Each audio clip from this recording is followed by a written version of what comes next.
বন্ধুরা, আপনাদেরকে আজকে এমন একটা জায়গায় নিয়ে এসেছি। দেখুন, একটা সর্ষের ক্ষেত, সেখানে ফুলে ফুলে পঞ্জীভূত সরিষার ফুল, আর তার পাশে একটা বাগান।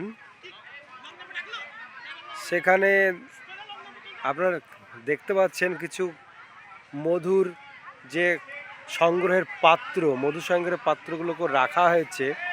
এই ফুলের যে পাশে ফুল রয়েছে সেখান থেকে মৌমাছিগুলো তাদের কঠোর পরিশ্রমের ফল হিসাবে সেই মধু সংগ্রহ করে নিয়ে আসছে এবং এতে রাখছে। এদের আশাটা কি ছিল? আশা হচ্ছে ভবিষ্যতে এটা জমিয়ে রেখে তাদের বাচ্চা কাচ্চাদেরকে খাওয়াবে, নিজেরাও খাবে। কিন্তু ভবিষ্যতে সেটা হবে কি? আপনারা জানেন, এগুলো কোনো একটা কোম্পানি বা কোনো যারা প্রকল্প করেছে তারা এখানে রেখেছেন, এবং যে সংগৃহীত মধু, সেই মধুগুলো কিন্তু তারা সংগ্রহ করে নেবে। এই যারা কর্মী মৌমাছি, তারা যে কঠোরভাবে শ্রম দিয়ে এই মধু সংগ্রহ করছে, সেই মধু কিন্তু তারা নিজেরা পাবে না। আমাদের সমাজেও কিন্তু একই ব্যবস্থা।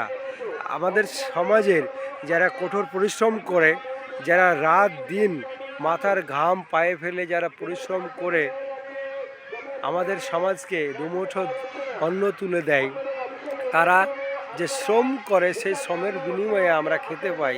কিন্তু এই শ্রমজীবী মানুষগুলোকে মূল্য দেয় না। যেভাবে এই মৌমাছিগুলোর কষ্টার্জিত মধু নিয়ে মার্কেটে বিক্রি করে কোনো একটা শ্রেণী লাভবান হবে, ঠিক তেমনই করে আমাদের সমাজের পুঁজিবাদী যারা, তারা এই মধু সংগ্রহের মতো আমরা যারা কঠোর পরিশ্রম করি, যারা শ্রমজীবী মানুষ, তাদের পরিশ্রমকে তাদের কাছ থেকে কেড়ে নিয়ে তারা বড়লোক হয়ে যাচ্ছে দিনরাত। ঠিক কি না?